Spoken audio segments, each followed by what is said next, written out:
ఆర్టిస్టులు ఉండగా పార్థివన్ గారిని ఎందుకు సెలెక్ట్ చేసుకోవాల్సి వచ్చింది? అంటే నేను ఇందాక చెప్తాను కదా, ఇట్స్ డైరెక్టర్స్ చాయిస్ అండి. తెలుగులో ఉన్నారా లేరా అని కాదండి. ఇప్పుడు మనం సినిమా అనేది ఇట్ ఈస్ క్రాసింగ్. ఇప్పుడు రావు రమేష్ గారు మన మన ఆర్టిస్ట్ కదా. మరి కేజీఎఫ్లో ఆయన ఎందుకు పెట్టారు? ఫహాద్ ఫాసిల్ తమిళ్ కదా, పుష్పాలో మరి ఆయన ఎందుకు పెట్టారు? ఇట్స్ డైరెక్టర్ చాయిస్ అండి.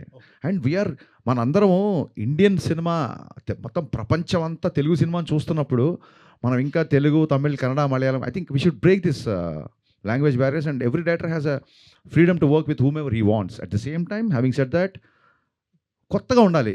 నల్ల నాగప్పనే కనపడాలి తప్ప బిఫోర్ చేసిన వాళ్ళు వీళ్ళు కనపడకూడదని. అండ్ డెఫినెట్గా మనకి ప్రకాష్ రాజ్ విలన్ అనగానే ప్రకాష్ రాజ్ గుర్తొస్తారు. ఆయన ఆల్రెడీ వకీల్ సాబ్ చేశారు, కళ్యాణ్ గారికి ఆపోజిట్గా జస్ట్ బిఫోర్ ఓజీలో కూడా చేశారు.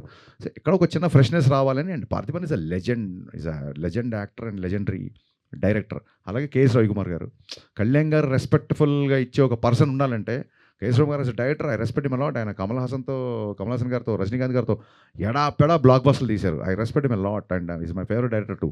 సో కళ్యాణ్ గారు రెస్పెక్ట్ ఇవ్వాలి, కళ్యాణ్ గారు ఇట్లా పాటించాలంటే అలాంటి ఒక స్టేచర్. అలాంటి కేఎస్ రవికుమార్ గారు కూడా రెస్పెక్ట్ ఇవ్వాలంటే ఒక మురళీమోహన్ గారు లాంటి ఒక సీఎం క్యారెక్టర్. ఇవన్నీ ఏంటంటే లాంగ్వేజ్ బ్యారియర్స్ అయినా ఇంకా మనం పెట్టుకోవద్దండి అని వదిలేసుకుంటూ ముందుకెళ్ళాలి బేసిక్గా. యా.